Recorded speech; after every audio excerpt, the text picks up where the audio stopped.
Her billionaire husband left her with cancer and pregnant. 20 years later, her daughter owned his company. The mansion's front door opened, spilling golden light and the sound of jazz onto the circular driveway. Richard stepped out, looking every inch the billionaire CEO in his custom tuxedo. Behind him, a stunning blonde in designer silk clung to his arm. His new fiancée, according to the society pages. Have you ever been abandoned when you needed someone most? Hi viewers, kindly tell us where you're watching from and what time it is. Warm welcome to the family.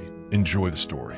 She stood in the boardroom where her father had once ruled an empire, watching him realize that the daughter he abandoned now owned everything he'd built.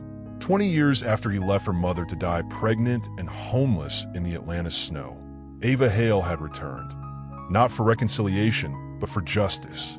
The company collapse wasn't random market forces. It was orchestrated revenge, planned from a deathbed promise to a dying mother. What happens when the child you abandon grows up to destroy everything you love? Have you ever been betrayed by someone you trusted completely? Have you watched someone choose their reputation over your life? Maybe someone in your community faced this exact situation. This is about more than business. It's about a promise made to a dying mother and the daughter who kept it. Would you forgive the man who let your mother die alone? Or would you make him pay? Hit that notification bell because this story of betrayal and justice will leave you questioning everything you know about family, love, and revenge. Drop a comment right now telling me what you would do if someone abandoned you when you needed them most. Let me take you back to where it all began. A cold December night in Atlanta, 1998. She held two things that should have meant everything to him: his unborn child and a terminal cancer diagnosis. He chose neither. Monica Williams stood outside the massive iron gates of Richard Hale's mansion in Buckhead, Atlanta's wealthiest neighborhood. The December wind cut through her thin coat like broken glass. Inside, she could see the warm glow of crystal chandeliers, hear the laughter of George's elite celebrating another successful year. She pressed the intercom button for the third time.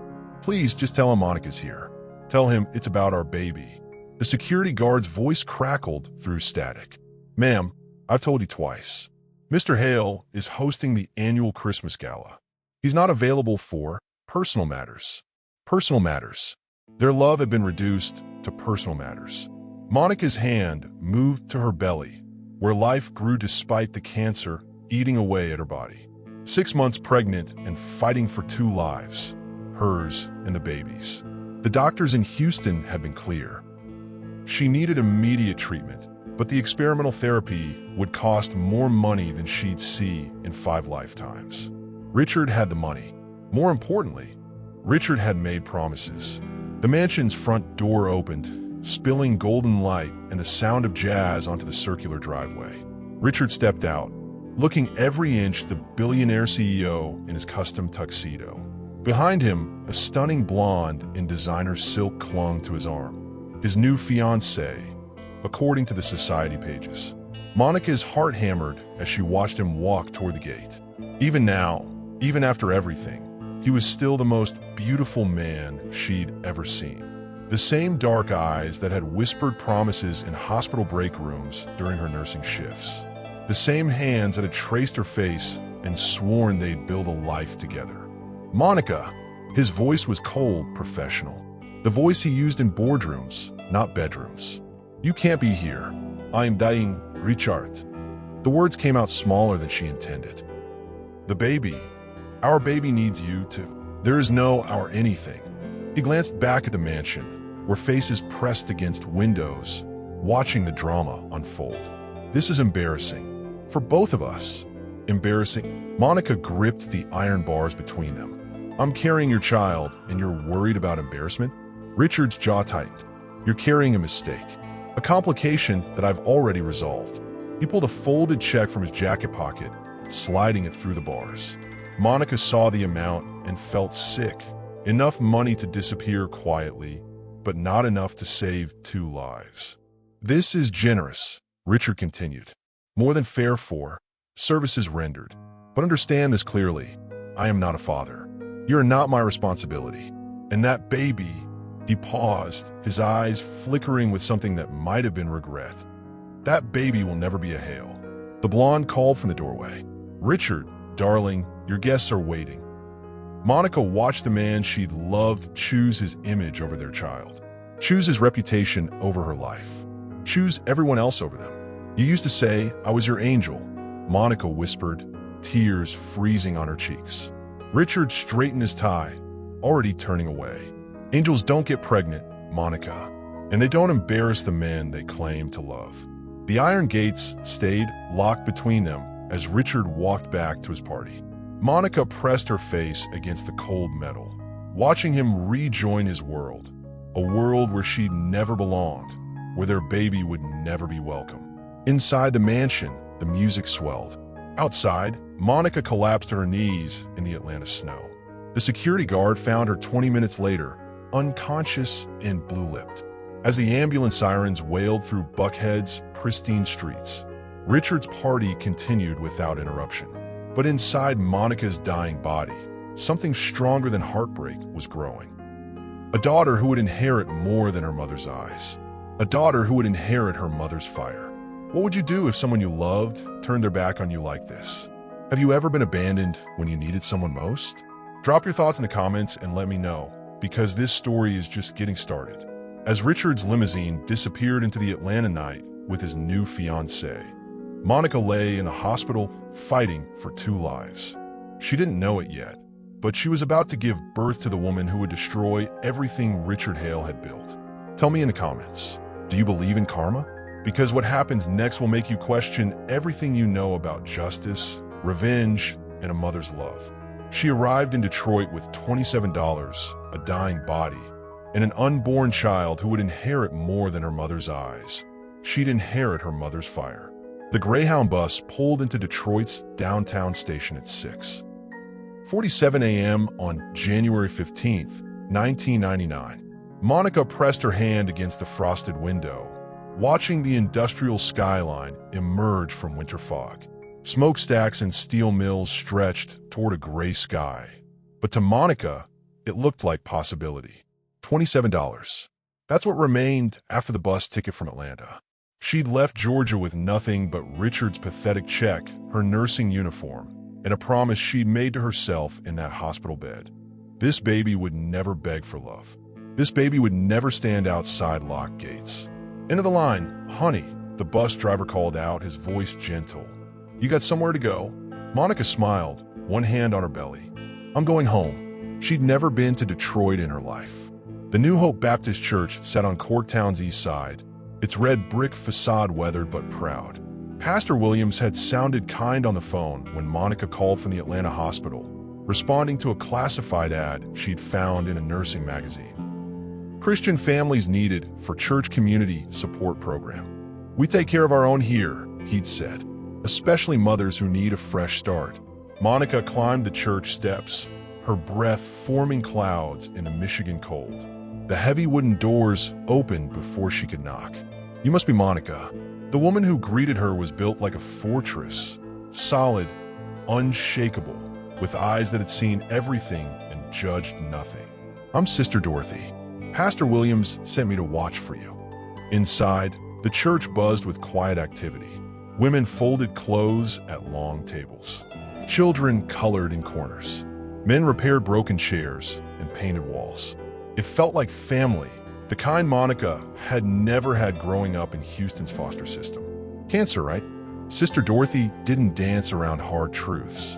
How far along? Stage 3. 6 months pregnant. Monica touched her belly. "Doctors say I need chemotherapy after delivery, but you got no insurance and no money." Sister Dorothy nodded. "Honey, you just described half the women in this neighborhood. Difference is you got skills they need." The community center next to the church had been converted into a makeshift clinic. Local nurses volunteered weekends. Doctors donated hours between their paying practices. It wasn't much, but it was something. "We can't cure cancer," Sister Dorothy explained, leading Monica through the small medical facility. "But we can deliver your baby safe, and we can help you fight. Question is, what are you fighting for?" Monica looked around the clinic, at the hand-painted signs, the donated equipment, the volunteers who gave their time because healing mattered more than money. I want her to know she's worth fighting for. I can feel it. She's strong, stronger than me already. Sister Dorothy smiled. Then we better get started. The next 3 months blurred together like scenes from someone else's life. Monica worked mornings at the clinic, learning Detroit's rhythm. Afternoons, she rested in the small apartment the church provided, 2 rooms above the community center, with windows that looked out on children playing in the street. She'd never lived anywhere so alive. The women in the neighborhood adopted her instantly. They brought food, shared stories, taught her which buses ran on time and which corners to avoid. They didn't ask about the baby's father. In Detroit, some questions were luxuries nobody could afford. But late at night, when the city quieted to a hum, Monica would sit by her window and plan. She filled notebook after notebook with ideas. Ways to make healthcare accessible, programs to help single mothers, business plans that seemed impossible but felt necessary. "Don't let pain define you, baby," she whispered to her growing daughter. "Turn it into power." On April 23, 1999, Monica's water broke during Sunday service. The congregation remained calm. Church babies were good luck. Everyone knew that. By evening, Ava Denise Williams had entered the world screaming her displeasure at everything around her. "She's got opinions," Sister Dorothy laughed, placing the baby in Monica's arms. "That's good. Quiet babies don't change the world." Monica stared at her daughter's perfect face and made a promise that would echo for 20 years. "He'll know your name, Ava. One day, Richard Hale will know exactly what he lost." But first, they had to survive. The chemotherapy started 2 weeks later. Treatments donated by a cancer center whose director attended New Hope Baptist. Monica fought the cancer like she'd fought everything else in her life, with determination that bordered on fury. Have you ever had to start over with nothing? What kept you going when everything seemed impossible? Share your strength stories in the comments below, because Monica's about to show us what real strength looks like. Between treatments, Monica began writing.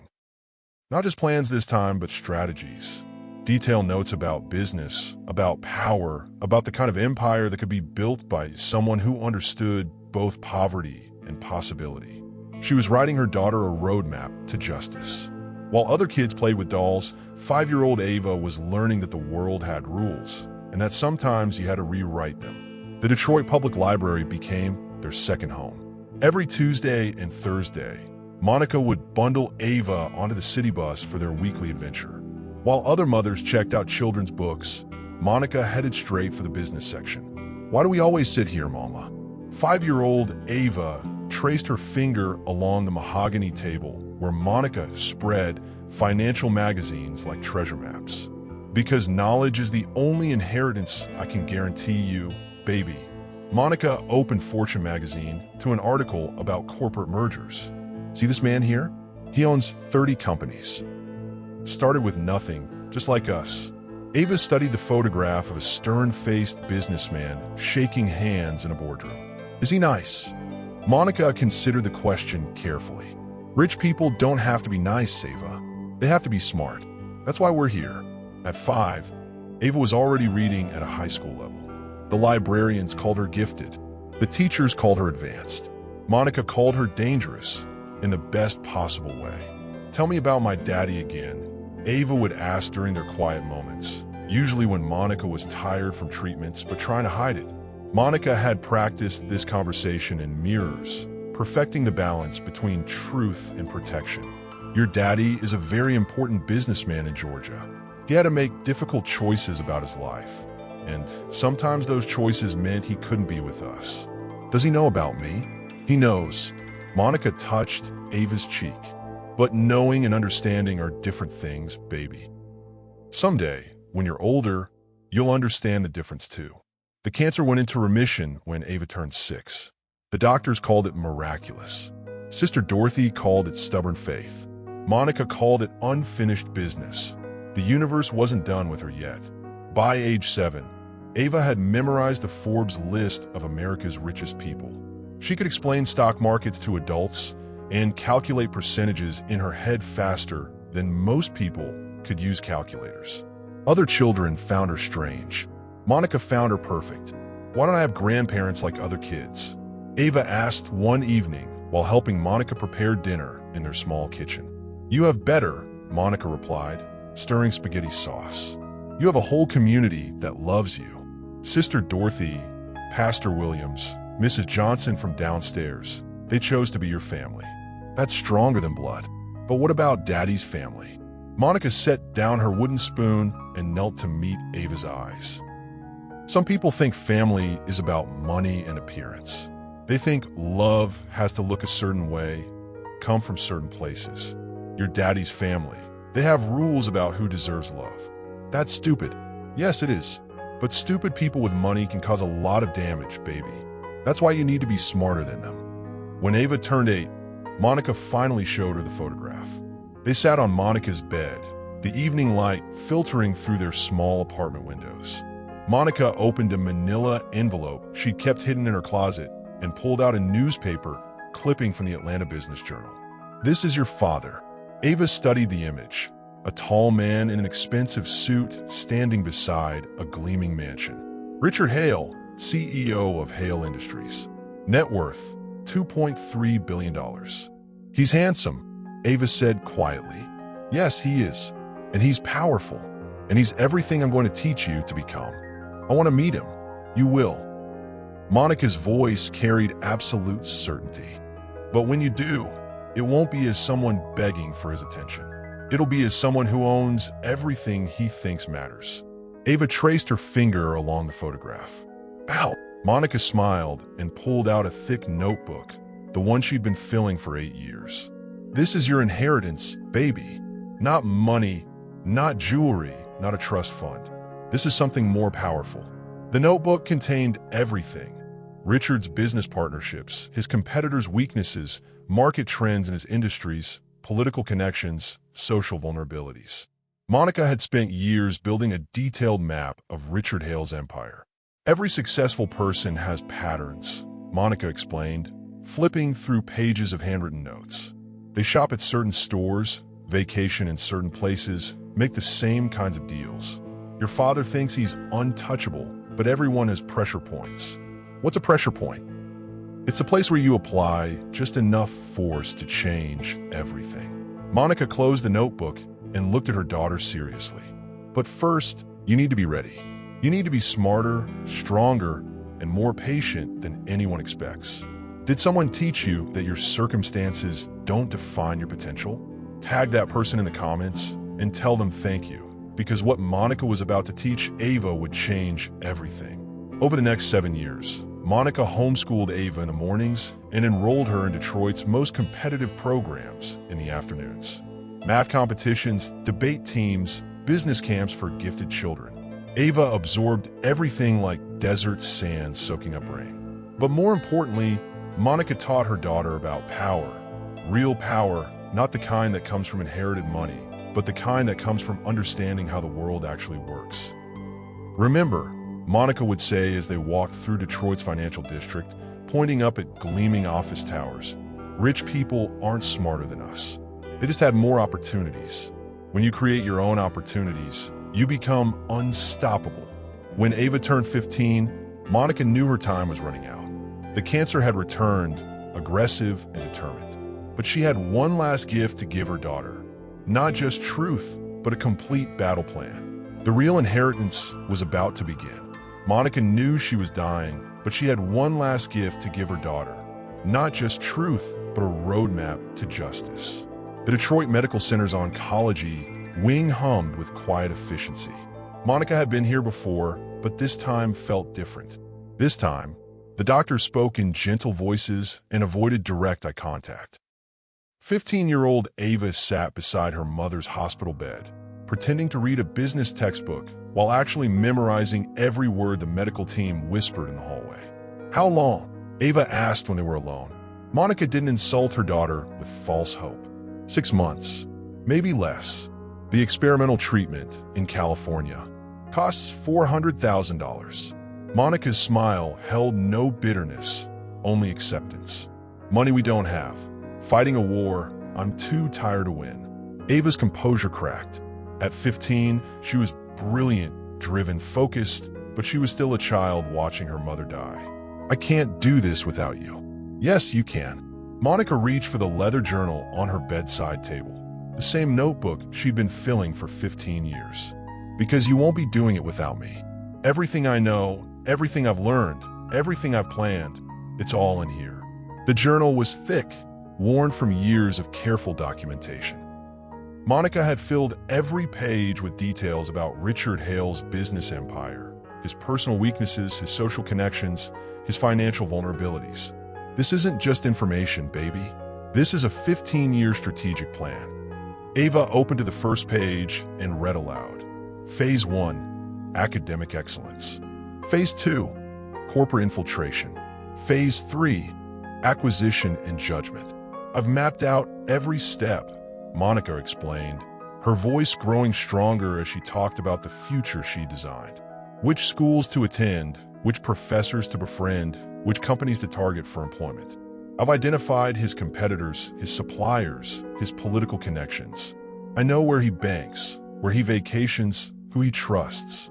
"Mama, this is..." Ava flipped through pages of detailed diagrams, financial projections, and strategic timelines. "This is incredible. This is justice." Monica's eyes blazed with the same fire that had carried her from Atlanta to Detroit, from poverty to purpose. "But listen to me carefully, Ava. Revenge isn't about anger. It's not about hate. It's about making sure no other woman ever stands in the snow begging for love that should have been free." Monica turned to a specific page in the journal, a timeline spanning 25 years. "You'll graduate valedictorian from the University of Michigan Business School. That's not a prediction, baby, that's a requirement. From there, you'll take a position with Hartwell Industries, Richard's biggest competitor. I've already identified 3 professors who will write your recommendation letters and 2 Hartwell executives whose children attend U of M. You've thought of everything. I've had 15 years to think." Monica coughed, the sound rattling in her chest. "But the most important thing isn't in this journal. It's in here." She pressed her hand to Ava's chest, over her heart. "What do you mean?" "You're going to have chances for revenge that I never dreamed of. You'll have power I never imagined. And when those moments come, you'll need to decide who you want to be." Monica's voice dropped to a whisper. "Don't become him, Ava. Destroy his empire, yes. Take everything he built, absolutely. But don't let destroying him destroy you." Ava studied her mother's face, seeing strength even in sickness. "What if I can't do it? What if I'm not smart enough, or strong enough, or..." "Stop." Monica's voice cut through doubt like a blade. "You are my daughter. You are the best thing that came from the worst pain in my life. You have his intelligence and my heart, his resources and my hunger. You are everything he threw away and everything I fought to build." Outside the hospital window, Detroit's skyline glittered in the afternoon sun. Somewhere out there, in corporate boardrooms and exclusive clubs, Richard Hale continued building his empire, never knowing that his greatest threat was growing up 3 states away. "Promise me," Monica said, gripping Ava's hand with surprising strength. "I promise. Say it. Say the words." Ava looked into her mother's eyes and spoke with quiet certainty. "I promise that Richard Hale will know my name. I promise that he'll understand what he threw away. I promise that no other woman will ever suffer the way you suffered. And I promise not to let revenge make me into someone you wouldn't recognize." Monica smiled and settled back against her pillows. "Then we've accomplished something beautiful, baby girl. We've turned pain into purpose." Have you ever made a promise that changed the entire direction of your life? What would you sacrifice to keep a promise to someone you love? Share your stories in the comments, because Ava's about to embark on a 20-year mission that will test every value Monica taught her. 3 months later, Monica Williams died peacefully in her sleep, holding her daughter's hand and her leather journal. Her funeral filled New Hope Baptist Church to capacity. Nurses, teachers, neighbors, patients she'd helped at the clinic. The entire community came to honor a woman who had transformed her abandonment into advocacy. Ava stood at the podium in her best black dress, looking out at faces that had become her chosen family. "My mother taught me that pain is a teacher, not a master. She taught me that the best revenge against people who count you out is to become everything they said you couldn't be. She held up the leather journal. This isn't just my inheritance. It's my roadmap to justice. As Monica's casket was lowered into the ground, 15-year-old Ava made a silent vow. The game was about to begin, and she would play it better than Richard Hale ever imagined possible. While her classmates worried about prom dates, Ava was studying the financial records of the man who killed her mother's heart. The University of Michigan's business library became Ava's fortress. Every evening after classes, she claimed the same corner table on the third floor, spreading financial documents and corporate reports across the mahogany surface like battle plans. While other students crammed for midterms, Ava dissected the empire of Richard Hale. Professor Janet Morrison noticed her immediately. "Miss Williams, you've requested more information about hostile takeovers than the rest of my corporate strategy class combined." Ava looked up from a detailed analysis of Hale Industries' quarterly reports. "I'm interested in how companies protect themselves from acquisition, and how those protections can fail. Thinking of starting a business war?" Professor Morrison's tone was half joking. "Just trying to understand the game." Ava's smile revealed nothing and everything. "Knowledge is power, right?" "Indeed it is." Following Monica's detailed plan, Ava had targeted Professor Morrison specifically. According to the journal, Morrison had served on several corporate boards and maintained connections throughout Detroit's business community. More importantly, her ex-husband worked as a financial consultant for companies competing with Hale Industries. Ava earned perfect grades, but that was expected. What impressed professors was her strategic thinking. The way she could analyze corporate vulnerabilities and design solutions that seemed almost ruthless in their precision. "She has the mind of a CEO," Professor Morrison confided to her colleagues. "But there's something else there. Something driven. That something was 20 years of inherited purpose." During her junior year, Ava's roommate Sarah caught her working late one night, surrounded by newspaper clippings and financial reports. "Ava, what is all this? You've been obsessing over this Hale guy for months." Ava had prepared for this conversation. "I'm writing my senior thesis on corporate social responsibility. Richard Hale's company has a history of questionable practices, discriminatory hiring, environmental violations, union busting. I want to expose how wealth protects people from consequences. It wasn't entirely a lie." "You should be careful," Sarah warned, glancing at a photograph of Richard from a recent business journal. "Rich people have lawyers and influence." "So do I," Ava replied quietly. "I just haven't used them yet." By senior year, Ava had achieved everything Monica's journal demanded: 4.0 GPA, leadership positions in 3 business organizations, recommendation letters from 4 professors, and acceptance to graduate programs she had no intention of attending. More importantly, she had built a network of connections spanning Michigan's business community. Study group partners whose parents worked in finance, professors who consulted for major corporations, alumni who invited her to networking events in Detroit's financial district. Each connection was carefully cultivated, each relationship strategically maintained. Monica's journal had been specific. Trust sparingly, but appear trustworthy to everyone. The breakthrough came during her final semester. Professor Morrison assigned a case study analysis of recent corporate mergers. While other students chose well-documented successes, Ava selected Hale Industries' acquisition of a smaller manufacturing company in 2018. Her research uncovered what business journalists had missed. The acquisition had been financed through questionable accounting practices. Environmental liabilities had been hidden through subsidiary shell companies. Worker pension funds had been temporarily borrowed to fund the deal. "This is remarkable work," Professor Morrison said, reviewing Ava's 40-page analysis. "Have you considered investigative journalism? This level of detail, it's almost like you have inside information." "Just thorough research," Ava replied, "and patience."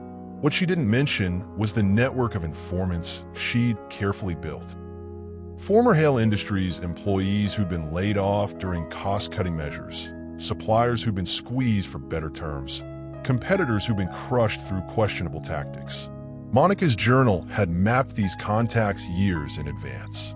"Disgruntled employees are more valuable than gold," she'd written. Treat them with respect, and they'll tell you everything. Graduation day arrived with unexpected drama. The commencement speaker was Richard Hale himself, a last-minute substitution after the original speaker canceled due to illness. Ava sat in the front row with other valedictorians, watching her father take the podium 50 feet away. He looked older than in recent photographs, grayer around the temples, but still commanding, still powerful. Success, Richard told the graduating class, requires difficult decisions. You'll face moments when sentiment conflicts with strategy. Choose strategy. Emotions are luxuries successful people can't afford. Ava listened to him describe the business world as a battlefield where only the ruthless survive. He spoke about sacrifice, about focusing on what matters, about leaving behind anything that doesn't serve a larger purpose. He had no idea he was describing exactly what she planned to do to him.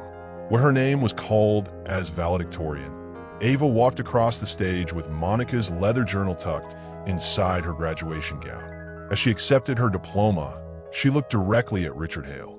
For just a moment, their eyes met. He had no idea he was looking at his daughter, but she knew exactly who he was. Have you ever played the long game? What's the most patient you've ever been to achieve something important? Share your strategic victories in the comments, because Ava's about to take everything she's learned and turn it into a weapon. That evening, alone in her apartment, Ava opened Monica's journal to Phase 2, corporate infiltration. Time to get to work, Mama, she whispered to the photograph on her desk. Phase 2 starts tomorrow. She had everything she needed: perfect credentials, strategic connections, and 20 years of careful planning. Most importantly, she had her father's confidence that no one could threaten the empire he'd built. Richard Hale was about to learn how wrong he could be. She got hired at his biggest competitor not despite being his daughter, but because of it, even though he had no idea. Hartwell Industries occupied 30 floors of Detroit's Renaissance Center, their glass offices overlooking the Detroit River. Monica's journal had been specific: get inside Hartwell. Learn everything. Position yourself as indispensable. Ava walked into her first day wearing a navy suit from Target and carrying confidence worth millions. The human resources director, Mrs. Patricia Chun, had been impressed during the interview process. Not just by Ava's perfect grades, but by her strategic thinking and hunger for success. You'll start in our competitive analysis division, Mrs. Chun explained, leading Ava through corridors lined with awards and achievement plaques. Your job is to study our competitors, identify their weaknesses, and help us gain market advantages. Perfect. Which companies should I focus on first? Ava asked, already knowing the answer. Hale Industries is our primary concern. They've been aggressive lately, undercutting prices, poaching clients, filing frivolous lawsuits. We need someone smart enough to understand their strategy and creative enough to counter it. Ava smiled. I'd love to take that assignment. Within 3 months, Ava had become Hartwell's go-to expert on Richard Hale's business empire. She produced detailed reports analyzing his company's financial patterns, expansion strategies, and competitive weaknesses. Her colleagues were impressed by her thoroughness. Her supervisors were impressed by her insights. None of them knew she'd been studying Richard Hale her entire life. Williams, this analysis is extraordinary, said David Hartwell Jr., the company president's son. He stood beside Ava's desk, reviewing her latest report on Hale Industries' acquisition patterns. How did you identify these liability exposures? Our intelligence team missed them completely. I spent time researching their regulatory filings, Ava replied, not mentioning the network of former Hale employees she'd cultivated during college. Sometimes the most valuable information is hiding in plain sight. David was 28, Harvard educated, and exactly the kind of connection Monica's journal had identified as strategically valuable. He was also clearly interested in Ava, not just professionally. Would you like to grab dinner sometime? Discuss business strategy. Ava had learned to navigate these situations carefully. David could be useful, but romantic complications were dangerous. I prefer to keep our relationship professional, but thank you. Of course, I respect that. David's smile remained genuine. But the offer stands if you change your mind. By her second year at Hartwell, Ava had been promoted twice and given access to confidential client information, merger discussions, and strategic planning sessions. She attended board meetings as a junior analyst, sat in on conference calls with major clients, and prepared competitive intelligence briefings for senior executives. Most importantly, she was building a file that would eventually destroy Richard Hale. Every Hale Industries contract she reviewed, every financial statement she analyzed, every regulatory violation she discovered, Ava documented everything in encrypted files stored on secure servers. Monica's journal had been clear. Patience builds power. Collect evidence before you need it. The breakthrough came during her third year. Hartwell was competing for a major government infrastructure contract worth $2.8 billion. The bidding process was confidential, but rumors suggested Hale Industries was the frontrunner despite submitting a higher bid. Something's not right, Ava told David during a strategy meeting. Government contracts are supposed to go to the lowest qualified bidder. Why would they choose Hale at a premium price? Politics, David replied grimly. Richard Hale has connections we can't compete with. That evening, Ava worked late in Hartwell's downtown office, using her security clearance to access files most junior analysts never saw. What she discovered made her blood run cold, and her heart race with possibility. Richard Hale wasn't just winning through political connections. He was winning through systematic bribery, bid manipulation, and regulatory capture that violated dozens of federal laws. The evidence was scattered across multiple documents. Unusual payments to consulting firms owned by government officials' family members, bid specifications written specifically to exclude competitors, regulatory exemptions granted through personal relationships rather than legal processes. This is it, Mama, Ava whispered to Monica's photograph, which she kept hidden in her desk drawer. This is what brings him down. But she couldn't use the information through Hartwell. That would expose her sources and potentially implicate her employer in industrial espionage. She needed a different approach. The solution came from an unexpected source. Sarah Martinez, an investigative reporter for the Detroit Free Press, had been researching government contract irregularities for months. She'd published several articles about suspicious bidding patterns, but lacked the inside information needed to prove systematic corruption. Ava arranged to meet Sarah at a coffee shop near Wayne State University, far from downtown's business district. I have information you might find interesting, Ava said, sliding a thumb drive across the small table. Sarah studied her carefully. What kind of information? And why are you giving it to me? The kind that exposes how wealthy people buy government contract that should go to qualified companies. And I'm giving it to you because some stories are too important for politics or personal relationships. Have you ever discovered something so wrong that staying quiet felt like being part of the problem? What do you do when you have the power to expose corruption, but using that power might hurt innocent people? Share your thoughts in the comments. Sarah reviewed the files for 2 weeks before calling Ava back. This is incredible, explosive, career-ending for everyone involved. Sarah's voice carried excitement and concern. But I need to verify everything through independent sources. And I need to understand your motivations. Why risk your career for this? Because justice matters more than job security, Ava replied. And because some people have gotten away with too much for too long. What Ava didn't mention was that Sarah's investigation would be just the beginning. Monica's journal contained detailed plans for Phase 3, the acquisition phase that would transfer Richard's empire into Ava's control. The first dominoes were about to fall.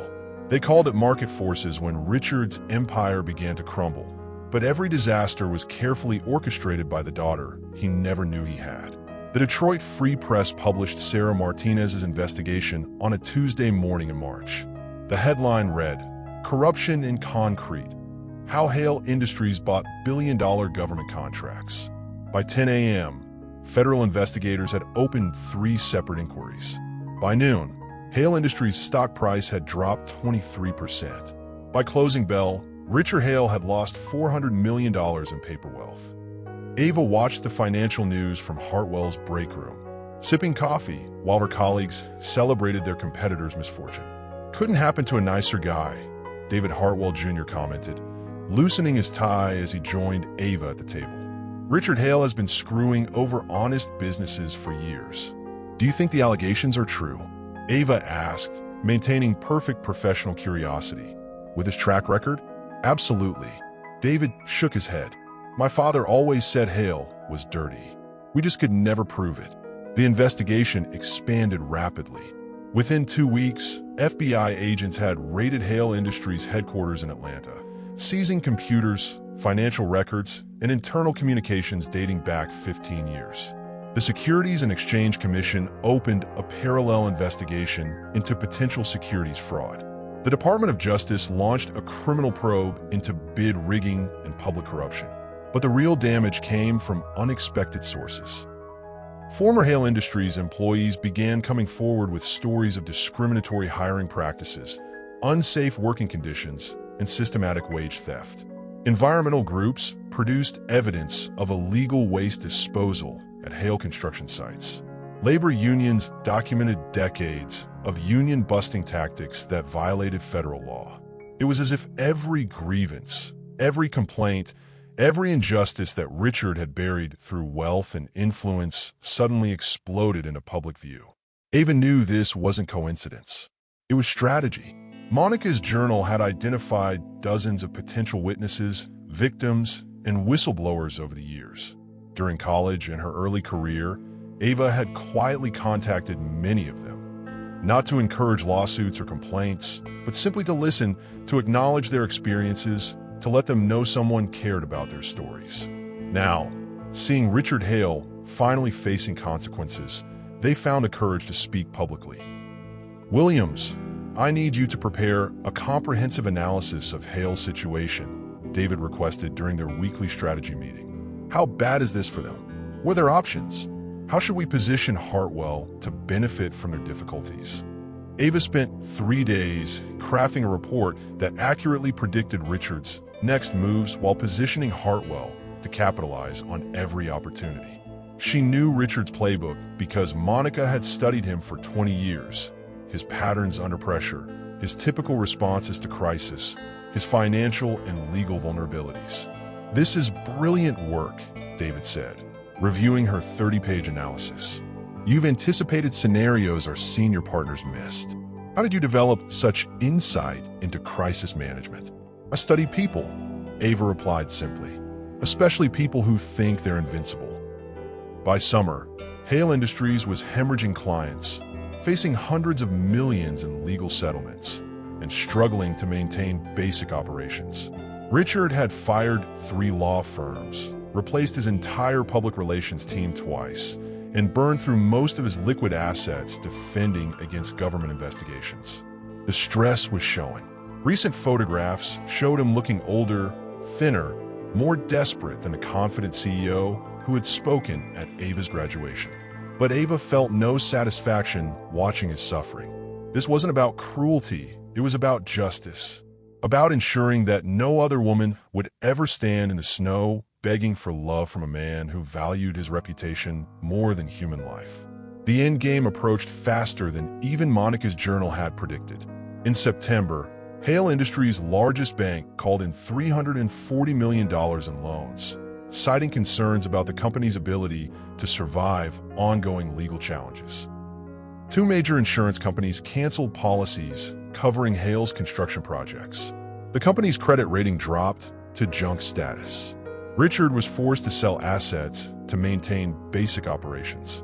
Construction equipment, real estate holdings, subsidiary companies. Everything went on the auction block at fire sale prices. Ava monitored every sale through Hartwell's intelligence network, watching her father's empire dissolve piece by piece. Soon, the final phase could begin. The call came on a Thursday evening in October. Ava, it's Sarah Martinez. I want to give you a heads up. I'm hearing rumors about a bankruptcy filing. Hale Industries. Within the month, maybe sooner. Their legal fees alone are running $2 million per week and are facing potential settlement costs that could reach into the billions. Ava thanked Sarah and hung up, then opened Monica's journal to the section labeled Phase 3, Acquisition and Judgment. The time had come to buy everything Richard Hale had built. But first, she needed to position herself as a buyer with sufficient resources and legal standing. That meant leaving Hartwell Industries and establishing her own investment firm, a process Monica had outlined in detail years before. Have you ever seen karma catch up to someone who thought they were untouchable? What goes through your mind when someone who caused pain finally faces consequences? Share your thoughts because Richard Hale's reckoning is just beginning. Ava submitted her resignation to Hartwell the next morning, citing personal business opportunities as her reason for leaving. David was disappointed, but understanding.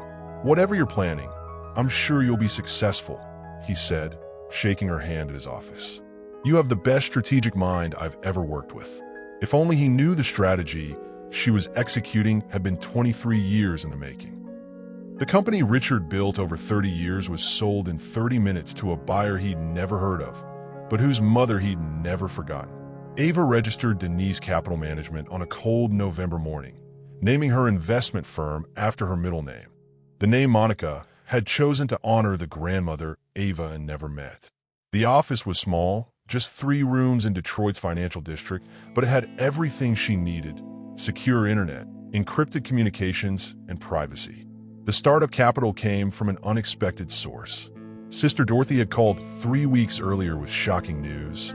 "Child, you need to sit down. Your mama had a life insurance policy through the church. Been paying into it since you were born, but we just found the paperwork. It's worth $2.3 million. Monica had planned even this. The policy documents, discovered in a safety deposit box Sister Dorothy hadn't known existed, showed systematic payments over 24 years. Monica had sacrificed everything to build Ava's war chest. "She left you a letter too," Sister Dorothy had added, her voice thick with emotion. Monica's final letter was brief. "Baby girl, this money isn't for comfort. It's for justice. Buy his company. Make sure he understands what he threw away. But remember, revenge without redemption is just cruelty. Choose who you want to become. Love, Mama." Now, sitting in her new office, Ava studied the Hale Industries bankruptcy documents that had been filed that morning. Assets valued at $1.8 billion were being liquidated to pay $2.4 billion in debts and legal settlements. Everything was for sale, but Ava couldn't buy the company directly. $2.3 million wasn't enough for a complete acquisition, and direct ownership would reveal her identity too soon. She needed partners, investors, and a strategy that would allow her to control the company without owning it outright. Monica's journal provided the solution: build a consortium. Use other people's money to buy what you want to control.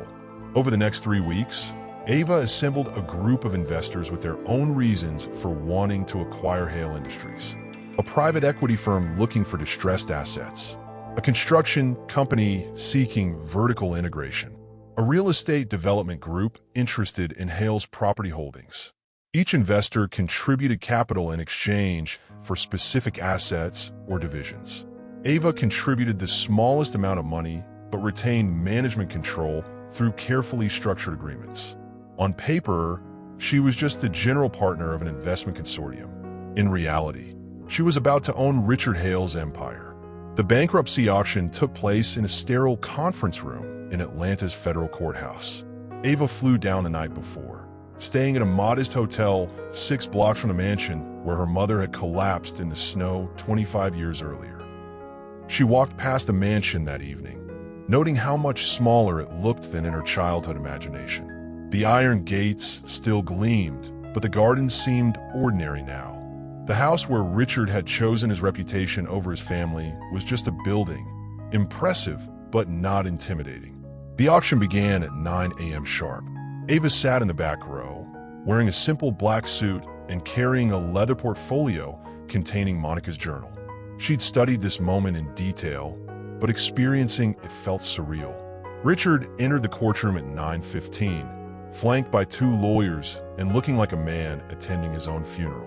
His expensive suits couldn't hide the weight loss, the gray complexion, or the hollow look in his eyes. This wasn't the confident CEO who had dismissed Monica in the snow. This was a broken man watching his life's work dissolve. "Ladies and gentlemen, the bankruptcy trustee announced, "We are here to auction the assets of Hale Industries Incorporated." Bidding will begin with the company's core construction and development operations. The bidding proceeded quickly. Individual assets sold to various buyers. Equipment to one company, real estate to another, subsidiary operations to a third.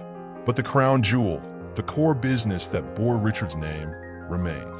The final item is Hale Industries' primary operations, including all contracts, client relationships, and intellectual property. Opening bid is $400 million. Ava's consortium had prepared for this moment. Their initial bid was exactly $400 million, enough to demonstrate serious intent, but low enough to discourage competition. Do I hear $450 million? Silence. $425 million. More silence.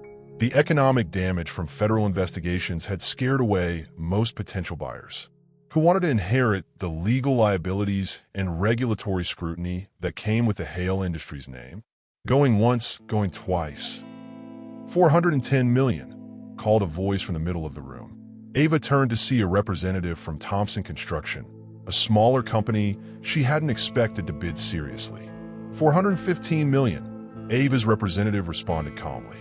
$420 million. The bidding continued in small increments until Thompson Construction dropped out at $445 million. No other serious bidders remained. Sold to Denise Capital Management Consortium for $445 million. Richard Hale's empire had just been purchased by his daughter for less than half its original value. But the real moment came afterward, as participants filed out of the courtroom. Ava deliberately walked past Richard's table, moving slowly enough for him to notice her face. He looked up as she passed, their eyes meeting for the second time in 25 years. Again, he had no idea he was looking at his daughter. But something in her expression made him pause, a flicker of recognition he couldn't quite place. "Congratulations on your acquisition," he said quietly, extending his hand in a gesture of defeated professionalism. Ava shook his hand, feeling the calluses from his construction background, noting how his fingers trembled slightly. "Thank you, Mr. Hale. I'm looking forward to building something meaningful with what you created. I hope you do better with it than I did." For just a moment, Richard's mask slipped, revealing genuine regret beneath the corporate facade. Ava almost felt sorry for him. Have you ever held the power to destroy someone who hurt you? What would you do in that moment? Show mercy or demand justice? Comment below, because tomorrow, Ava has to decide who she wants to become. That evening, alone in her hotel room, Ava opened Monica's journal to the final section. Phase 4, Judgment and Choice. Tomorrow, she would meet with Richard Hale as his new boss. Tomorrow, 25 years of planning would come to completion. Tomorrow, Monica's daughter would decide whether revenge was enough or whether justice demanded something more. She'd imagined this moment for 20 years. The look on his face when he realized that the daughter he abandoned now owned his soul. The Hale Industries headquarters felt different under new ownership. Ava walked through the marble lobby at 8:45 a.m., her heels clicking against the floor where Richard had once commanded an empire. Security guards nodded respectfully. They worked for her now. The receptionist smiled nervously. Her paycheck came from Denise Capital Management. Everything had changed overnight, but Richard didn't know it yet. "Ms. Williams." The receptionist's voice carried uncertainty. "Mr. Hale is waiting in conference room A, as requested." Ava had specifically chosen that room. The same boardroom where Richard had fired hundreds of employees during cost-cutting measures, where he'd made decisions that prioritized profit over people, where he'd built his reputation as a man who valued success over everything else. She paused outside the conference room door, touching the small locket around her neck that contained Monica's photograph. "This is for you, Mama," she whispered. Richard sat at the far end of the polished table, wearing a suit that had seen better days and carrying himself like a man who'd forgotten how to command respect. He stood when Ava entered, extending his hand with forced professionalism. "Ms. Williams, thank you for agreeing to meet. I understand you're part of the consortium that acquire my company." "I'm more than part of it, Mr. Hale." I'm the managing partner, which means I make all operational decisions. Richard's expression shifted slightly. He'd expected a deal with seasoned businessmen, not a young woman who looked barely 30. I see. Well, I wanted to discuss transition protocols, employee retention, contract obligations. Please sit down. Ava's voice carried quiet authority. We have more important things to discuss than business procedures. Something in her tone made Richard pause. He studied her face more carefully, noting features he couldn't quite place but somehow seemed familiar. Do we know each other, Ms. Williams? Have we met before? We have. Twice, actually, but you wouldn't remember either occasion. Ava walked to the wall of windows overlooking Atlanta's skyline, the same view Richard had enjoyed during 30 years of building his empire. The first time we met, I was 3 days old.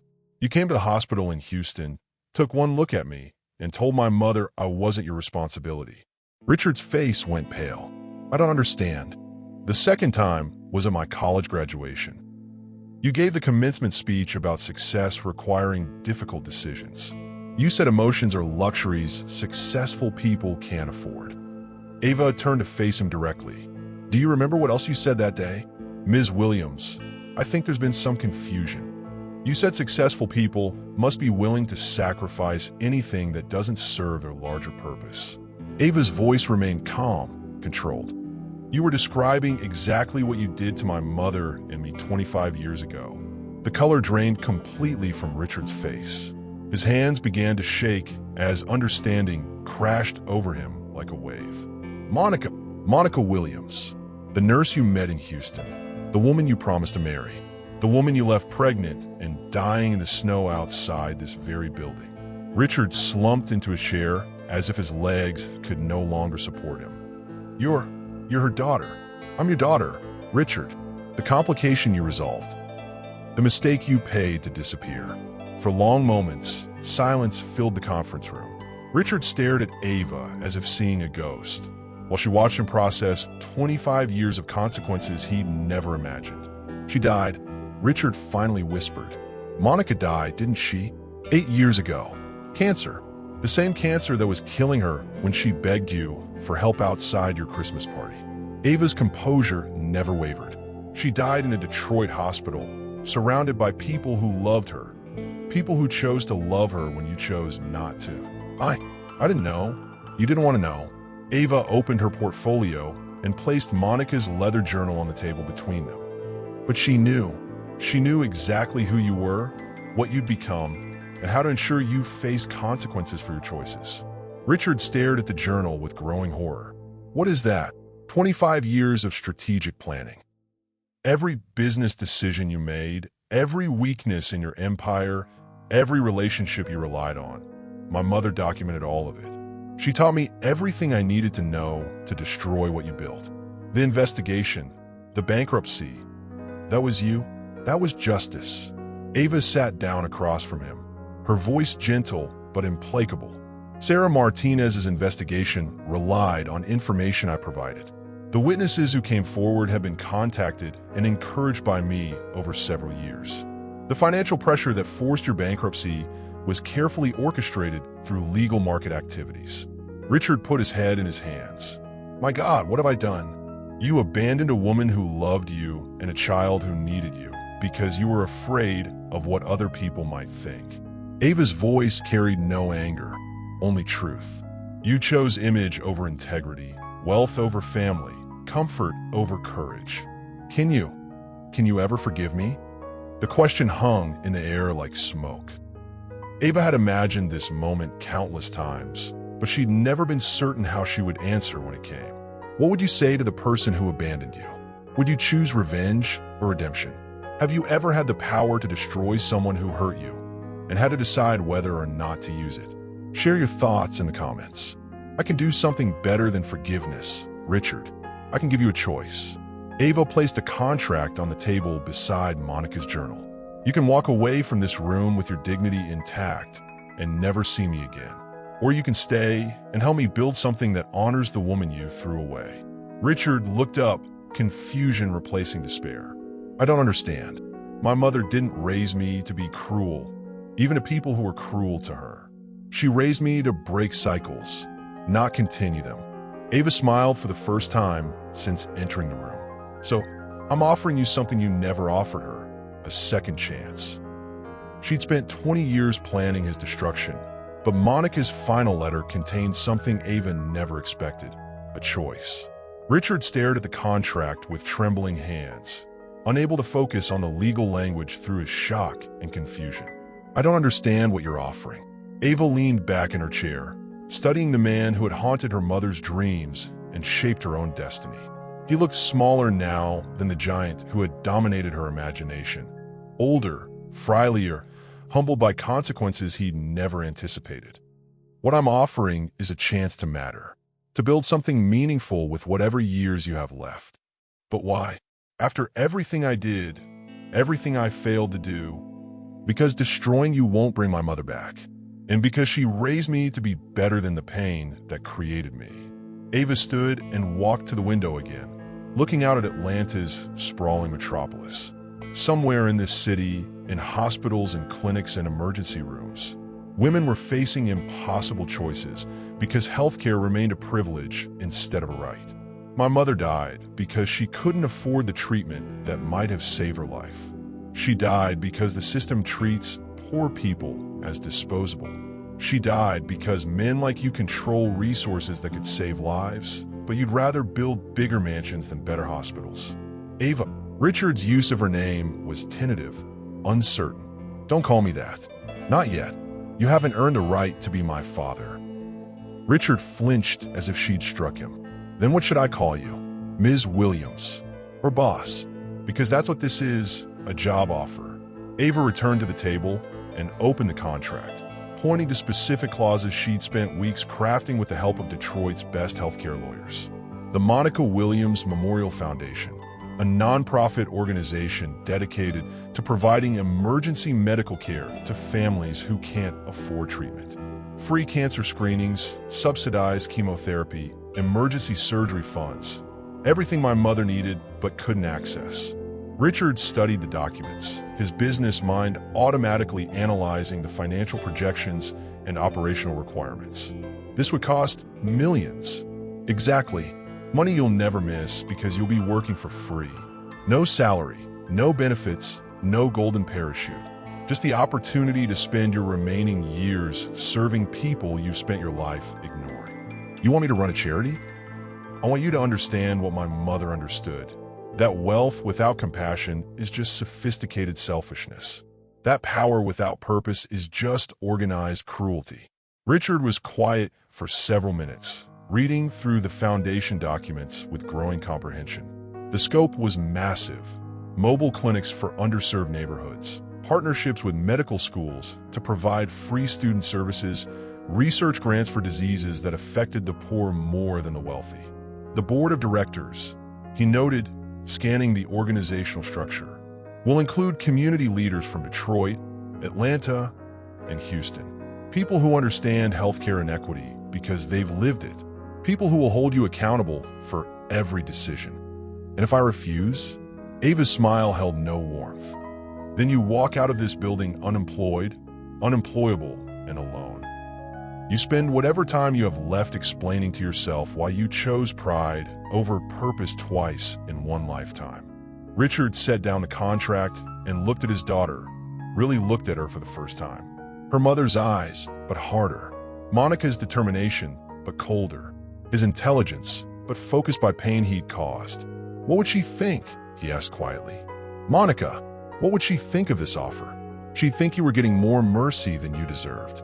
And she'd be right. But she'd approve? Ava considered the question carefully. She'd approve of breaking the cycle. She'd approve of turning pain into purpose. Whether she'd approve of giving you a second chance. I honestly don't know. Richard stood and walked to the same window where Ava had been standing, looking out at the city where he'd built his empire and lost his soul. I was afraid, he said finally, when Monica got pregnant, when she got sick, when she showed up at my house. I was terrified. Of what? Of not being enough. Of failing her the way I'd failed at everything that really mattered. My parents, my first marriage, my promises to myself about the kind of man I'd become. Richard's voice cracked. It was easier to reject her before she could reject me. So you chose cowardice. Yes, I chose cowardice. And I've been living with that choice for 25 years. Ava felt something unexpected, a flicker of sympathy for the broken man at the window.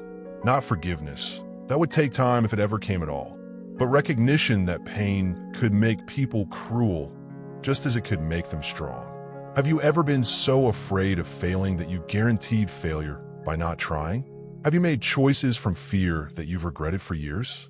Tell me in the comments about second chances. Do you believe people can really change? The foundation won't erase what you did, Ava said softly.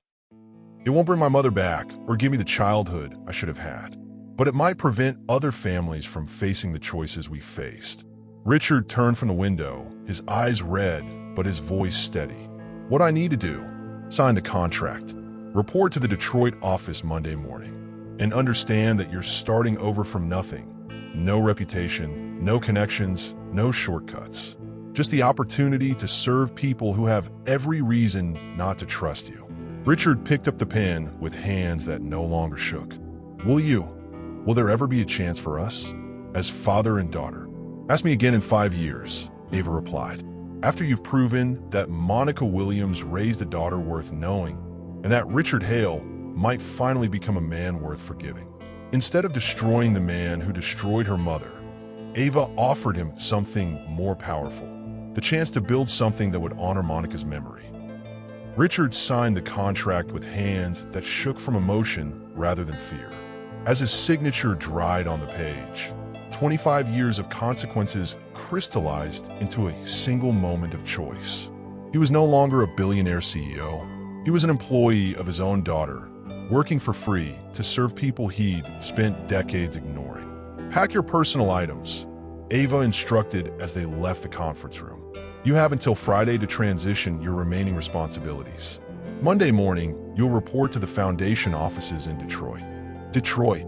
Richard hadn't expected to return to the city where Monica had raised their daughter. That's where the work is. That's where people need help most. And that's where you'll learn whether charity and justice are the same thing. The Monica Williams Memorial Foundation occupied a renovated warehouse in Detroit's Corktown district, 6 blocks from New Hope Baptist Church, where Monica's funeral had been held. Ava had chosen the location deliberately, close enough to the community that raised her, but separate enough to maintain professional boundaries. Richard arrived Monday morning at 7 a.m. sharp, wearing jeans and a work shirt instead of his usual business suits. The building buzzed with activity as contractors installed medical equipment, volunteers organized supply donations, and community leaders planned outreach programs. You must be Richard. Sister Dorothy approached him with the same no-nonsense directness she'd shown Monica 26 years earlier. I'm Dorothy Washington, community liaison. Ava says you're here to work. Richard extended his hand tentatively. Yes, ma'am, though I'm not sure exactly what that means yet. It means you do whatever needs doing without complaining or explaining why you're too important for certain tasks. Sister Dorothy's eyes held no warmth. You remember Monica Williams? Yes, ma'am, I remember. Good. Because every person we help here is someone's Monica. Every family we serve is someone who got abandoned by people with power and money. You understand me? I understand. Richard's first assignment was inventory management, counting medical supplies, organizing pharmaceuticals, tracking equipment donations. Work he hadn't done since his construction days 40 years earlier. His back ached from lifting boxes. His hands grew calloused from manual labor. His pride struggled with taking orders from people half his age. But something unexpected happened during those first weeks. He began to listen. My daughter needed surgery, explained Maria Santos, a single mother applying for emergency medical assistance. The doctor said it wasn't urgent enough for charity care, but if we waited 6 months for approval, she might die. What kind of choice is that? Richard found himself staying late, reviewing application after application. Stories of families choosing between medicine and rent. Parents working 3 jobs, but still unable to afford their children's treatments. People dying not from incurable diseases, but from treatable conditions they couldn't afford to treat. This is what she meant, he whispered to himself one evening, surrounded by files representing thousands of people who needed help. What who meant? Ava's voice startled him. She stood in the doorway of his small office, observing his work with careful attention. Your mother. When she said I didn't understand what mattered. Ava entered the office and sat across from his desk, a desk that had once belonged to one of his former vice presidents, now repurposed for foundation work. Tell me what you've learned. Richard gestured toward the files covering his desk. That healthcare isn't really about medicine. It's about dignity, about whether society believes everyone deserves a chance to live, or just people who can afford to live. And I spent 30 years making sure only people who could afford to live got that chance. Ava studied her father's face, noting changes she hadn't expected. The arrogance was gone. The calculated charm had disappeared. In their place was something she'd never seen in him, genuine humility. The board meeting is tomorrow, Ava said. Your first performance review. Are you firing me? That depends on what you've accomplished. The board meeting took place in the Foundation's conference room, surrounded by people who represented Detroit's most underserved communities. Pastor Williams from New Hope Baptist, Dr. Jennifer Chun from the Community Health Center, Rosa Martinez from the Neighborhood Mothers Association. 5 people who understood poverty intimately and trusted wealth not at all. Richard presented his first quarterly report with nervous precision. We've processed 847 applications for emergency medical assistance. Approved 623. Provided $1. $2 million in direct medical payments. Established partnerships with 12 local hospitals and 6 specialty clinics. What about the people you rejected? Asked Dr. Chun. We're working on additional funding sources, and I'm personally reviewing every rejection to see if there are alternative solutions. Personally reviewing? Pastor Williams leaned forward with interest. I call every family we can help immediately. I explain the situation, discuss options, connect them with other resources. Sometimes I drive them to appointments myself. The board members exchanged glances. This wasn't the ruthless businessman they'd expected to supervise. There's something else, Richard continued, his voice gaining strength. I want to propose expanding our scope. Mobile clinics for neighborhoods without transportation. Prescription assistance programs. Partnerships with medical schools to provide free student services. That would require significant additional funding, Rosa Martinez noted. I have ideas about that too. Over the next hour, Richard outlined plans to leverage his remaining business connections, organize fundraising events, and approach his former competitors for donations. Not as the powerful CEO they'd once feared, but as a man committed to serving people they'd all ignored.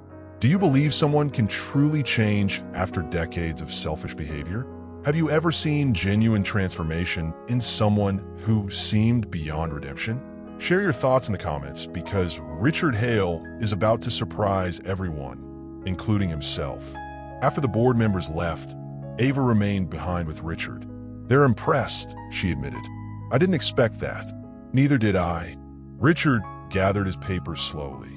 Ava, Ms. Williams, can I ask you something? What? Do you think she would have approved? Your mother. Do you think she would have approved of giving me this chance? Ava considered the question carefully. I think she would have said that everyone deserves a chance to become better than their worst moment.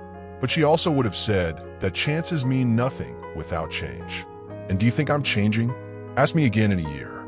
3 years after Monica's daughter owned her father's empire, they stood together where it all began, in front of the Atlanta mansion where love died and justice was born. The Monica Williams Memorial Foundation had grown beyond Ava's most optimistic projections.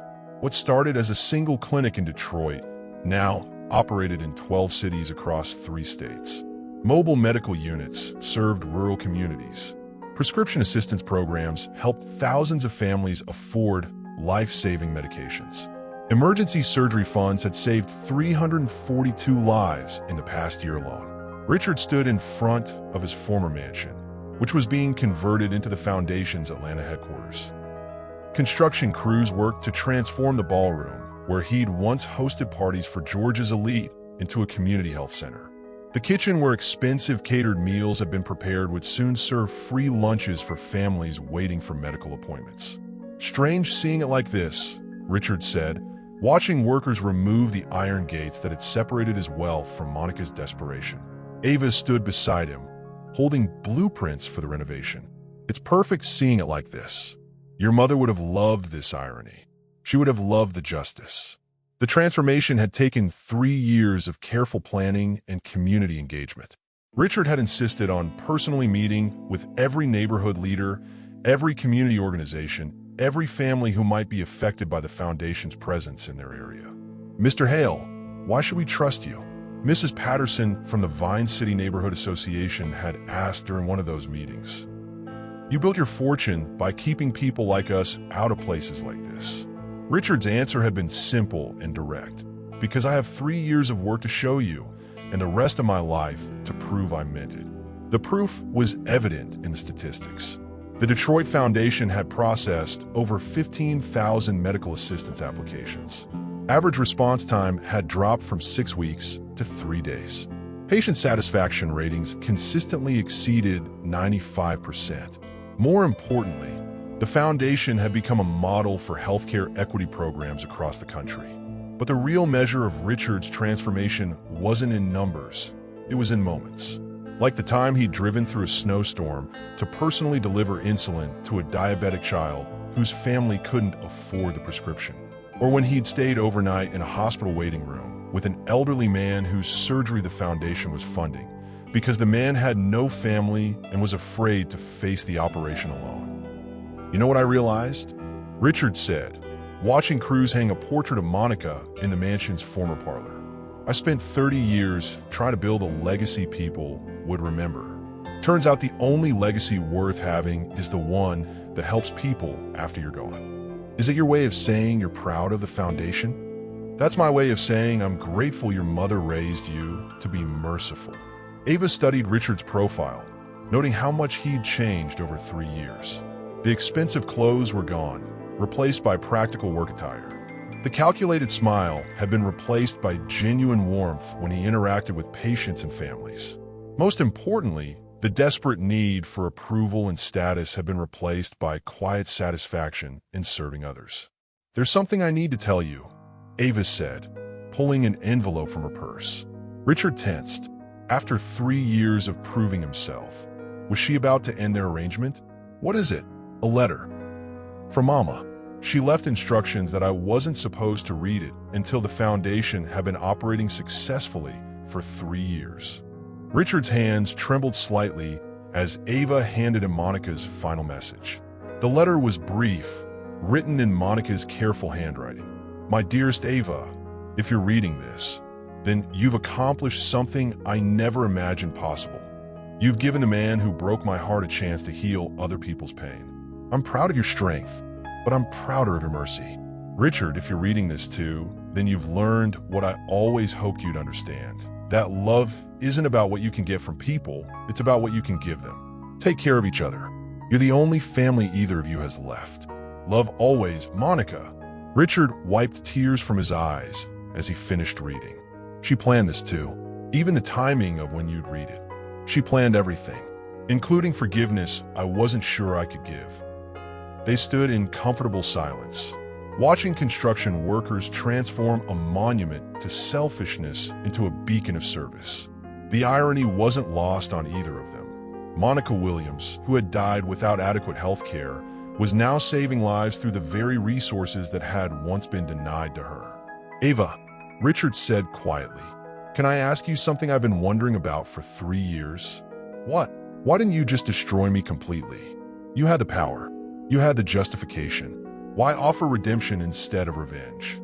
Ava considered the question, one she'd asked herself many times during their journey together. "Because Mama didn't raise me to be cruel. She raised me to be strong. And sometimes the strongest thing you can do is give someone a chance to become better than they were, even when they don't deserve it, especially when they don't deserve it." What does forgiveness look like in your life? Have you ever given someone a second chance who didn't deserve it? Tell me in the comments about mercy. When is it weakness and when is it strength? As the sun set over Atlanta, father and daughter stood together watching Monica's legacy take physical form. The mansion that had once excluded people like her was being transformed into a place that would welcome everyone, regardless of their ability to pay. She won, didn't she? Richard said. Monica won. Yes, Ava agreed. She won because she raised a daughter who knew the difference between justice and revenge. And because she believed even the worst people could become better. The Foundation's Atlanta Center would open in 6 months, providing health care to thousands of families across Georgia. It was Monica Williams' ultimate victory. Love conquering abandonment, service conquering selfishness, hope conquering despair. Ava never thought she'd want her father to walk her down the aisle, until she realized that forgiveness had given her something she never expected, a family. The wedding preparations had taken 8 months, not because Ava wanted an elaborate ceremony, but because she wanted it to honor everyone who had shaped her journey. The venue was New Hope Baptist Church, the same sanctuary where Monica's funeral had been held 12 years earlier. The same pews where Detroit's community had mourned her mother would now witness her daughter's joy. Dr. Marcus Thompson had proposed 6 months earlier, presenting Ava with a ring that belonged to his grandmother, a woman who had cleaned houses for 50 years to put her son through medical school. Marcus was everything Monica would have wanted for her daughter. Kind, intelligent, committed to serving others, and completely unimpressed by Ava's wealth or power. They'd met through the foundation when Marcus volunteered his pediatric expertise for the mobile clinic program. Their first conversation had been about childhood vaccination rates in underserved communities. Their first date had been a trip to Lansing to lobby state legislators for health care funding increases. You realize I'm marrying someone who's more passionate about medical policy than romantic dinners? Marcus had joked to Sister Dorothy during their engagement party. Honey, that just means you found someone who loves like Monica did. With her whole heart and her whole mind, Sister Dorothy had replied. Now, standing in the church basement that served as a bridal suite, Ava adjusted her mother's wedding dress with shaking hands. Monica had worn this dress to marry Ava's biological father in a small ceremony in Houston, a marriage that had lasted less than 2 years, but had produced the dress Ava now treasured. You look beautiful, baby girl. Sister Dorothy's voice carried the same warmth that had welcomed Monica to Detroit 27 years earlier. I'm nervous. Good nervous or bad nervous? Both. Ava studied herself in the full-length mirror donated by the church ladies. I keep thinking about how much I wish she was here. She is here, in this dress, in this church, in the way you love that young doctor like he's worth more than money or status. A knock at the door interrupted their conversation. Pastor Williams entered with a gentle smile. Ava, there's someone here who'd like to speak with you before the ceremony.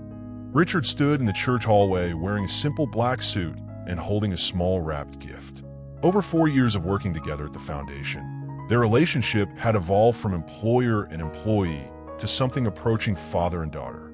But this was the first time he'd asked to speak with her about something personal. I wanted to give you this, he said, extending the gift with nervous hands. Inside the box was a simple gold bracelet engraved with Monica's handwriting. Turn pain into power. Where did you get this? I had it made. From a letter she sent me when you were born, the only letter I kept from her. Richard's voice was barely audible. I thought, I hoped, maybe you'd want to wear something that connected you to both of us today. Ava fastened the bracelet around her wrist, the weight of it feeling like her mother's blessing. There's something else, Richard continued. I know I don't have a right to ask, but would you consider letting me walk you down the aisle? The question hung between them like a bridge neither was sure could support their weight. Richard, I understand if the answer is no. I understand that I haven't earned that privilege. But I wanted you to know that being part of your life these past 4 years has been the greatest honor I've ever had. Ava studied her father's face, seeing genuine humility instead of the desperate manipulation she remembered from their early meetings. This man who had abandoned her mother and ignored her existence for 25 years had become someone Monica might have recognized, someone worth knowing. Yes, she said softly, but we do it my way. The wedding ceremony began at 4 p.m. with the church filled beyond capacity. Foundation board members sat beside former Hale Industries employees. Detroit community leaders shared pews with Atlanta healthcare workers. Marcus's family from Chicago mingled with Richard's former business associates, who had become Foundation supporters. Pastor Williams opened the service with words that bridged past and present. We gather today not just to witness a marriage, but to celebrate how love can heal what hate has broken, how forgiveness can transform what bitterness has corrupted. When the music began, Ava walked down the aisle on Richard's arm, but only halfway. At the exact center of the church, she stopped beside an enlarged photograph of Monica positioned on an easel. She kissed her fingers and pressed them to her mother's image, then took Richard's hand and placed it on the photograph as well. "This is where you leave me, Richard," she said loud enough for the congregation to hear. "Because the woman who raised me is the one who walks me to my future." Richard nodded, tears streaming down his face. "Monica," he whispered to the photograph, "thank you for raising her better than I deserved." He stepped back as Ava continued down the aisle alone, carrying her mother's strength and her own determination toward a marriage built on mutual respect and shared purpose. Marcus met her at the altar with eyes full of love and understanding. He knew her story, knew her pain, knew her power. He'd chosen to love all of it. "Dearly beloved," Pastor Williams continued, "we are here because Monica Williams' daughter learned that the best revenge against people who hurt you isn't destroying them. It's becoming so happy that their opinion no longer matters." Have you ever found love after learning to heal from abandonment? What does it mean to build a family with someone who chooses you completely? Share your thoughts in the comments, because Ava and Marcus are about to prove that some love stories begin with tragedy but end with triumph. As they exchanged vows, Ava felt her mother's presence as surely as she felt Marcus's hands holding hers. Monica had died believing love was possible even after betrayal. Today, her daughter was living proof that some promises are worth keeping forever. When Ava placed her newborn daughter in Richard's arms, 3 generations of healing converged in a single moment, proving that love can resurrect what hate destroyed. Detroit Medical Center's maternity ward had never hosted a more unusual family gathering. Ava lay exhausted but radiant in her hospital bed, having delivered Monica Grace Thompson after 14 hours of labor. Marcus stood beside her, still wearing scrubs from rushing out of surgery to make it to the delivery room in time. And Richard sat in the corner chair, holding his granddaughter with the careful reverence of a man who understood second chances. "She's perfect," Richard whispered, studying the baby's tiny features. "She has Monica's eyes.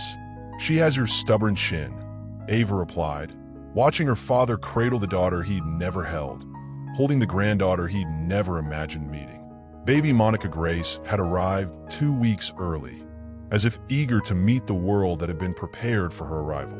Her nursery at home was filled with gifts from Foundation families, hand-knitted blankets from patients Richard had helped, wooden toys carved by volunteers, children's books donated by grateful parents whose own children had received life-saving medical care. "What do I tell her about her great-grandmother?" Richard asked, his voice thick with emotion. "The truth, that she was the strongest woman who ever lived, and that strength lives in all of us now." Sister Dorothy entered the room, carrying a balloon bouquet and wearing the biggest smile anyone had seen from her in years. "That baby's got 3 generations of strong women in her blood. She's going to change the world." 4 generations, Ava corrected, reaching for her daughter. "Don't forget your strength, Sister Dorothy. You helped raise me too." The foundation had grown exponentially during Ava's pregnancy. What started as a single clinic in Detroit now operated programs in 18 states. The Atlanta Center had processed over 30,000 medical assistance requests in its first year. Mobile units served rural communities from Michigan to Georgia. Research partnerships with major medical schools were developing new treatments for diseases that disproportionately affected low-income patients. But the real measure of success wasn't in statistics, it was in stories. Like Maria Santos, whose daughter's surgery had been funded during the foundation's first month of operation. The little girl was now 8 years old, healthy, and reading at grade level, because she'd survived to attend school. Or James Mitchell, a construction worker whose cancer treatment had bankrupted his family before the foundation intervened. He was now 2 years cancer-free and volunteering his building skills to help construct new foundation centers. You know what amazes me most? Marcus said, settling into the chair beside Ava's bed. This little girl will grow up in a world where healthcare is a right, not a privilege, because of what you and your mother accomplished. Because of what all of us accomplished, Ava corrected, glancing meaningfully at Richard. Over the past 5 years, Richard had transformed from reluctant participant to passionate advocate. He spoke at medical conferences about healthcare equity. He testified before congressional committees about the moral imperative of universal coverage. He'd written op-eds for major newspapers arguing that society's strength should be measured by how it treats its most vulnerable members. "Can I ask you something I've been wondering about?" Marcus said, addressing Richard directly. "Of course. Do you ever regret it? The life you had before? The money, the power, the status?" Richard considered the question while gently rocking his granddaughter. "I regret that it took me 57 years to understand what actually mattered. But no, I don't regret losing those things. They were never really mine anyway. They were just borrowed from people who needed them more." A soft knock at the door interrupted their conversation. Dr. Jennifer Chun, the foundation's medical director, entered with a tablet and a concerned expression. "I'm sorry to bother you, but we have a situation that needs immediate attention." "What kind of situation?" Ava asked, immediately alert despite her exhaustion. "A family in Birmingham. 7-year-old girl with leukemia. Parents lost their insurance when the father's company downsized. They need emergency treatment funding, but it's $340,000 for the first round of chemotherapy." Richard stood up, carefully handing Monica Grace to Marcus. "I'll handle it." "Richard, you don't have to," Ava began. "Yes, I do. This is exactly why the foundation exists. Besides," he smiled, "I want my granddaughter to grow up knowing that her family fights for children who need help." Dr. Chun looked confused, but the approval process usually takes emergency authorization. "I'll sign the paperwork and arrange hospital payment within 2 hours." Richard was already reaching for his phone. "What's the family's name?" As Richard coordinated the medical funding from his granddaughter's hospital room, Ava felt a profound sense of completion. The man who had once refused to save one life was now dedicated to saving as many as possible. "Your mama would be proud," Sister Dorothy said quietly, watching Richard work. "Of him, of all of you. She raised a daughter who turned pain into purpose, and that daughter gave a broken man the chance to become whole. What legacy do you want to leave for the next generation? How do you want to be remembered by the children in your life?" Share your thoughts in the comments because Monica Grace is about to inherit something more valuable than money. She's inheriting a family that understands love is measured by service. 2 hours later, Richard returned with confirmation that the Birmingham family's daughter would begin treatment the following morning. As he resumed holding his granddaughter, Monica Grace opened her eyes and seemed to study his face with the serious expression of someone much older. "I think she approves of you, Grandpa," Ava said softly. For Richard, hearing that word, Grandpa, was better than any business success he'd ever achieved. This tiny person would grow up knowing she was wanted, valued, and loved unconditionally. She would never stand outside locked gates begging for acceptance. She was Monica Williams' ultimate victory, a great-granddaughter raised in love instead of abandoned to struggle, surrounded by family instead of left to survive alone. 25 years after a pregnant woman collapsed in Atlanta's snow, her granddaughter played in the garden where it happened. Now a memorial park where children laugh instead of hearts break. The Monica Williams Memorial Garden occupied the exact spot where Richard's mansion had once stood. Where iron gates had once separated wealth from need, children now played on equipment purchased with foundation funds. Where manicured lawns had once displayed privilege, community gardens now grew fresh vegetables for local families. Where a ballroom had once hosted parties for the elite, a community center now provided free after-school programs for neighborhood kids. 5-year-old Monica Grace Thompson chased butterflies through the memorial garden, while her great-grandfather Richard pushed her on swings and told her stories about the amazing woman whose name she carried. "Tell me about great-grandma Monica again, Grandpa Richard," Monica Grace requested, her small hands gripping the swing chains as she pumped her legs to go higher. "She was the strongest woman who ever lived, baby girl. She turned pain into power and taught all of us that love is stronger than abandonment." Was she really a nurse like Mama? She was. And like your mama, she believed that everyone deserves to be healthy and happy, no matter how much money they have. Ava watched from a nearby bench, now 35 years old and serving as the foundation's executive director. Marcus sat beside her, reviewing patient files for the mobile clinic program he'd expanded throughout the southeastern United States. At 42, he'd become one of the country's leading advocates for pediatric healthcare equity. The foundation's 10th anniversary celebration was taking place around them. Hundreds of families whose lives have been touched by Monica's legacy gathered for the annual community festival. Former patients played games with their children. Volunteers shared stories of lives saved and hope restored. Board members from 12 states discussed expansion plans that would bring foundation services to rural communities across the American South. "Mama, look," Monica Grace called from the playground. "I can swing as high as the trees." "I see you, sweetheart. But be careful. I'm not scared of anything." Ava smiled, recognizing her mother's fearlessness in her daughter's voice. Monica Grace was growing up confident and loved, surrounded by adults who would never let her question her worth or fight alone for what she needed. Dr. Chin approached their bench, carrying a tablet with the Foundation's latest impact report. "I thought you'd want to see the numbers before tonight's presentation." The statistics were staggering. 127,000 people serve across 18 states. $47 million in direct medical assistance provided. 1,200 lives saved through emergency intervention funding. 340 medical students trained through foundation partnership programs. 12 research studies published on healthcare equity and outcomes. But beyond the numbers were the individual stories that gave meaning to Monica's sacrifice. Like the Thompson family from rural Georgia, whose premature twins had survived because the foundation funded their NICU care when insurance companies denied coverage. Or Patricia Williams, no relation to Monica, but sharing her strength, whose breast cancer treatment had been fully funded, allowing her to survive and raise her 3 young sons.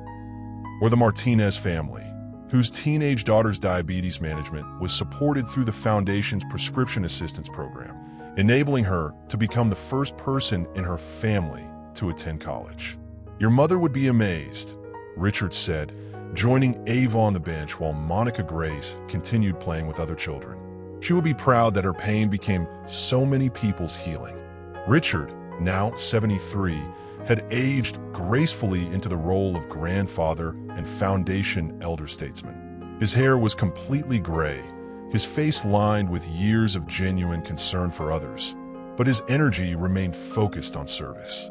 He still worked 60-hour weeks, still personally reviewed every emergency assistance application, still drove through snowstorms to deliver medications to families who couldn't afford transportation. "I've been thinking about something," he said quietly. "What's that?" "What happens to the foundation when I'm gone? I won't live forever, and this work is too important to depend on one person." Ava had been expecting this conversation.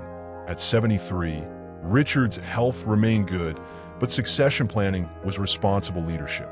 The foundation will continue because it was built on community, not personality. The board represents people who understand the mission. The staff believes in the work. The families we serve will keep advocating for others who need help. And you? Will you stay involved? As long as I'm needed. As long as Monica Grace grows up understanding that privilege comes with responsibility. They sat in comfortable silence, watching their daughter play with children whose families had been helped by the foundation. Some were cancer survivors. Others had received emergency surgery funding. Many came from families whose medical costs had been covered during financial crises. All of them were living proof that Monica Williams had not died in vain. Pastor Williams, now 84 but still active in foundation leadership, approached with his annual anniversary blessing. Family, friends, and fellow servants, he called to the gathered crowd. We come together today to celebrate something miraculous, the transformation of one woman's suffering into thousands of people's healing. The crowd quieted as he continued. Monica Williams never lived to see her daughter graduate from college, get married, or hold her granddaughter. But her love transcended death itself, creating a legacy that will outlive all of us. Richard felt tears on his cheeks as Pastor Williams spoke the words he'd waited 10 years to hear. Some people think family is about blood. Others think it's about choice. The truth is, family is about love that survives everything: abandonment, betrayal, even death itself. What would Monica think of seeing her daughter, the man who abandoned them, and the granddaughter she never met, all working together to help others? Can pain truly be transformed into purpose? Tell me in the comments what legacy you want your struggles to create. As the sun set over Atlanta, 3 generations of healing stood together in a garden where love had once died and hope had been reborn. Monica Grace ran to her mother and grandfather, her laughter echoing through the memorial park that bore her great-grandmother's name. "I love you both," she announced with 5-year-old certainty. "We love you too, sweetheart," Ava replied, lifting her daughter into her arms. And somewhere in the evening breeze that rustled through the Memorial Garden's trees, Monica Williams' presence blessed the family she had created through determination, sustained through sacrifice, and perfected through forgiveness. Her daughter had kept every promise. Her granddaughter would inherit a world where love conquered abandonment. Her legacy would heal families for generations to come. Pain had become power. Suffering had become service. Abandonment had become abundance. The circle was complete. If this story touched your heart, hit that like button and subscribe for more tales of resilience, redemption, and the power of turning pain into purpose. Share in the comments. What's your story of overcoming? How will you turn your struggles into strength for others? Remember, the strongest revenge isn't destroying your enemies. It's becoming so successful and happy that their opinion of you no longer matters. The greatest victory isn't defeating those who hurt you. It's using that hurt to help others heal.